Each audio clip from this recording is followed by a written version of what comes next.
And welcome back to Simplexity Analytics seasonal report for April of 2024. This month we have a number of markets that are the most bullish. We have soybeans and soybean oil in the grain complex. We have cocoa, heating oil, natural gas, and unleaded gas for the energies. And in the currencies we have British pound and the Canadian dollar. There aren't any markets that are the most bearish this month. So this month in depth we will go over the soybean market and the British pound, and as always we go over the S&P E-mini with our heat map in this video. We will have gold and 30-year bond heat maps on the website, and we will have these other markets on the website that aren't gone over in depth, except for the energy markets. They just do not correlate very well to a heat map because of their volatility and whatnot, and so there is no heat map for those. First up, we'll have a look at the seasonal chart for soybeans, April being the number one bullish month.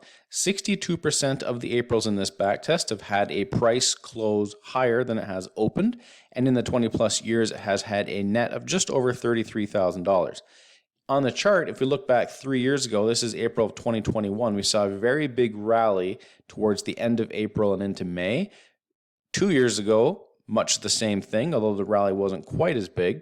And last year only saw the rally at the very beginning of April, and then it tailed off into the summer months. And here's the heat map for soybeans for April.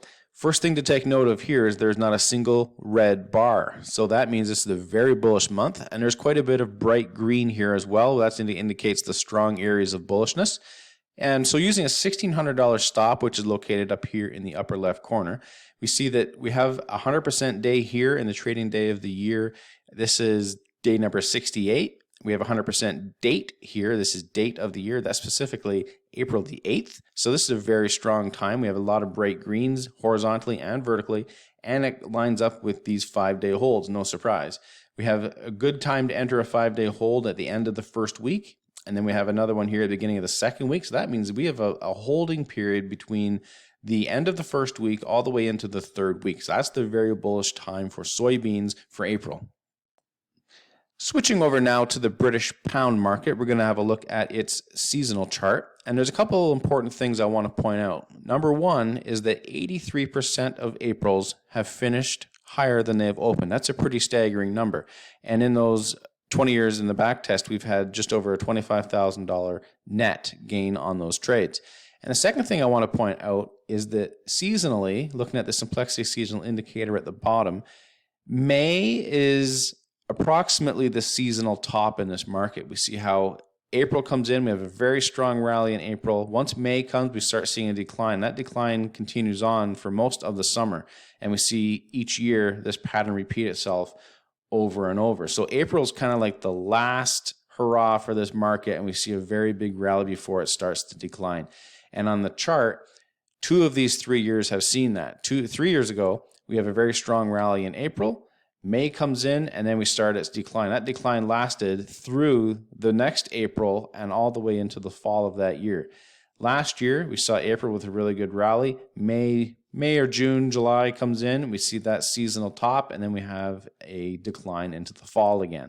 So where are we going to be this year?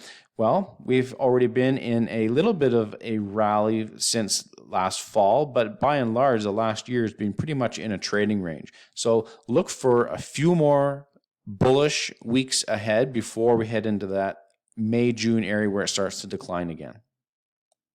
Looking at the heat map for the British pound using a $1,400 stop for this market, we see that after the first week where there's a little bit of reds, we start getting some bright greens in the second week, which follows right after the first 5-day hold, which is the 4th best of the year.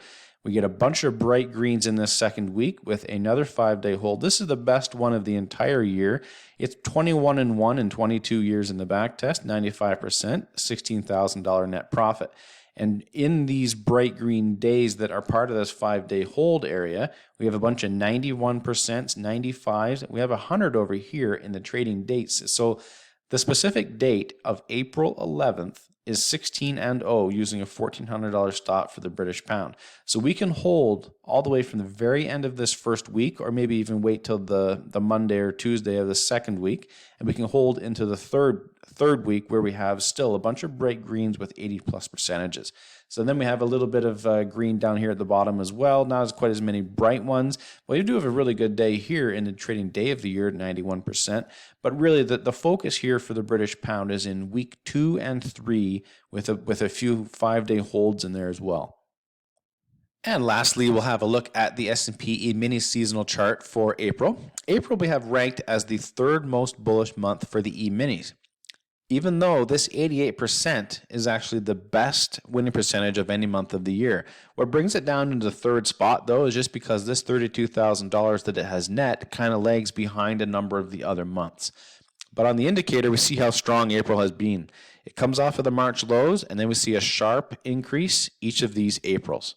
And in price, this chart has as one of each. We have a rally in April, we have a decline in April, and then we have an April that goes sideways.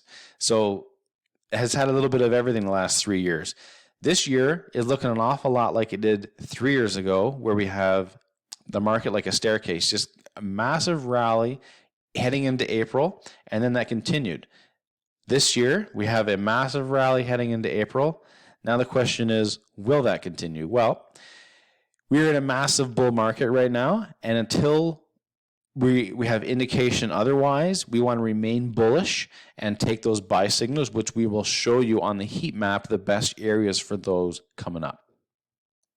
April's heat map for the S&P E-mini shows that many of the green days, which we're looking for bullishness in, occur in the first 3 weeks of the month, and then not so much towards the end of the month. And we have a 5-day hold here as well, which starts off on the very beginning of the 2nd week. And we have some bright green days in here, not as many as I would like, but still a lot of these days are filled with green all the way down throughout these columns, lots of green. And then we have a few reds in here. Well, the reds here in the holiday I'm not going to be too concerned about, and that's because this holiday column is representing DAH, which is days after holiday, and that holiday was the Good Friday holiday. And Good Friday happens to be a little bit earlier this year. So if it were a usual year, these dates would be pushed down a little bit further, and then these red dates here might align better with some of these red dates here. So I'm not going to be too concerned that we have a couple of reds here in this holiday column. I like this bright green area here for the S&P E-minis. That's the 2nd week, 3rd week, some good numbers, and a few good numbers here in the first one as well. Thanks for watching. Remember to like and subscribe and hit that notification bell so you're notified on our next videos. Simplexity Analytics, making complex trading simple.